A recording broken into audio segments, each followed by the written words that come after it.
चलो भाई देखो अब मैं क्या करता हूँ। औज़ु बिल्लाहि मिनश शैतानिर रजीम, बिस्मिल्लाहिर रहमानिर रहीम।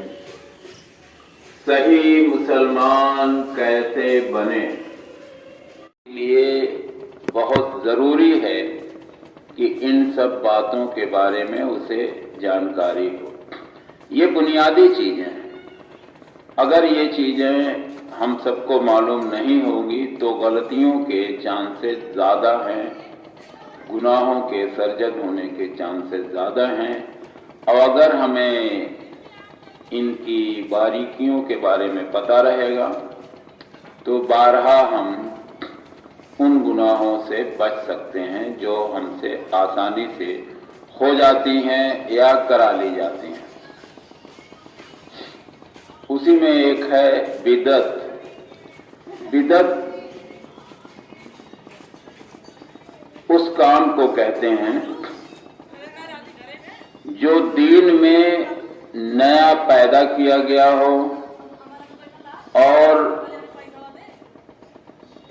सवाब समझकर किया जाए, जिसकी कोई सनद न कुरान शरीफ में हो न अल्लाह के नबी सल्लल्लाहु अलैहि वसल्लम की हदीसों में हो और न सहाबे कराम ने उस पर अमल किया। अब आप चौंकेंगे कि ऐसा कौन सा काम है जिसका जिक्र न कुरान में हो न नबी सल्लल्लाहु अलैहि वसल्लम ने फरमाया हो न सहाबे कराम ने उस पर अमल किया हो। क्या हम कोई ऐसा काम भी करते हैं जो तीनों में नहीं है? उसका जवाब है जी हां। तमाम काम हम गैर जानकारी में या दीन की सतही जानकारी की वजह से हमसे सर्जद होते हैं। चूंकि हमारी समझ वहां तक नहीं है, इसलिए आम तौर पर तस्वुर यह होता है कि मौलाना साहब या हाफिज जी या कोई भी मौलवी हजरात कोई अमल बताते होंगे तो ये जाहिर सी बात है कि कुरान ही से बताते होंगे, सुन्नत से ही बताते होंगे, वही अमल बताते होंगे जिस पर सहाबा कराम का अमल होगा, जो हर तरह से साबित शुदा होगा। क्योंकि वो आलिम हैं, वो हाफिज हैं, वो मौलवी हैं, उनको जानकारी। आम तौर पर ये तस्वुरात सारे मुसलमानों के अंदर है और रहना भी चाहिए, इसलिए कि उन्हीं से हम सही बातें भी सीखते हैं और उन्हीं में कुछ ऐसे भी होते हैं जो हमें थोड़ा सा गुमराही की तरफ मोड़ देते हैं। अब उन्हें इस चीज की जानकारी है कि नहीं है, ये तो बड़ा पेचीदा सवाल है, लेकिन जो दीन की बातें हैं वो उस पर हम हल्की सी रोशनी डालना मुनासिब समझते हैं। जैसा कि हमने बताया, बिदअत हर उस काम को कहते हैं जो सवाब समझकर किया जाए, लेकिन उसका जिक्र न कुरान में हो, न हदीस में हो, न सहाबा कराम ने उस पर अमल किया।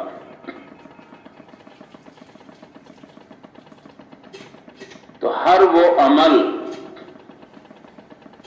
जिस पर अल्लाह के नबी सल्लल्लाहु अलैहि वसल्लम की मोहर न लगी हो, बिदअत कहलाती।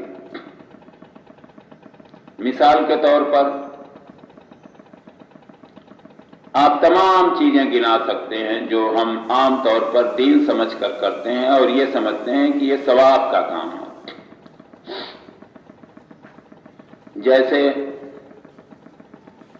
कब्रों पर अजान देना, मैयत बाहर निकल गई सलाम पढ़ना, मेले ठेले लगाना, ताजिया बनाना, जुलूस निकालना, ढोल ताशा बजाना, 11वीं 12वीं करना, तीजा 40वां करना,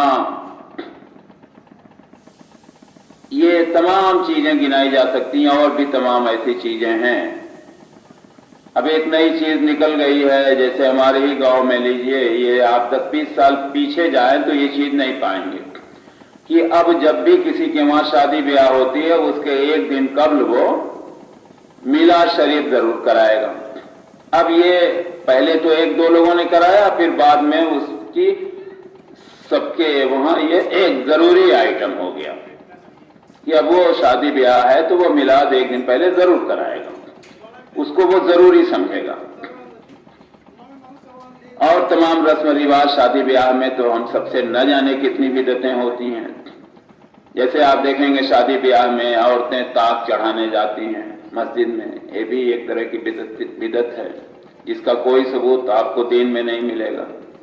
مسجد کے لیے یہی عورتیں جائیں تو یہی مولوی یہی مولانا فتویٰ لگاتے ہیں کہ اس سے بے حیائی بڑھے گی، بے پردگی ہوگی، اور گلگلہ چڑھانے جائیں تو نہ بے پردگی ہوتی، نہ بے حیائی ہوتی، نہ کچھ ہوتی، تو وہ مسجد کے باہر تک جا سکتی، مسجد کے اندر نہیں داخل ہوتی۔ تو اس طرح تمام چیزیں، اس میں سب سے بڑی خرابی کیا ہے؟ اس میں سب سے بڑی خرابی یہ ہے کہ جو بھی کام ہم شریعت کے خلاف کریں گے، پہلی بات تو ثواب نہیں ملے گا بلکہ ہم دوشی قرار دیے جائیں گے۔ دوسری بات یہ کہ اس میں توبہ کی توفیق مسلمان کو نہیں ہوتی۔ اب آپ سوچیں گے کہ کون سی ایسی گناہ ہے جس میں توبہ کی توفیق نہیں ہے؟ جی ہاں، یہی ایک ایسی گناہ ہے جس میں عام مسلمان کو توبہ کی توفیق نہیں ہوتی۔ کیوں؟ کیونکہ جو کام ہم ثواب سمجھ کے کریں گے اس کے لیے توبہ ہم کیوں کریں گے؟ بات سمجھیے تو بات سمجھ میں آ جائے گی۔ جس کام کو ہم ثواب سمجھ کر کریں گے اس میں توبہ کی ضرورت کہاں پیش آئے گی؟ توبہ تو ہم اس کاموں کے لیے کریں گے جس کو ہم نے غلط سمجھا ہے، جو دین سے ہٹ کے ہم نے کیا ہے، جو گناہ ہم نے کیا ہے، لیکن ہم تو خود پہلے ہی سے اس کو ثواب سمجھ کے کر رہے ہیں، لہذا ہمیں توبہ کی توفیق اس کام سے نہیں ہوتی اور اسی پر ہمارا خاتمہ ہو جاتا۔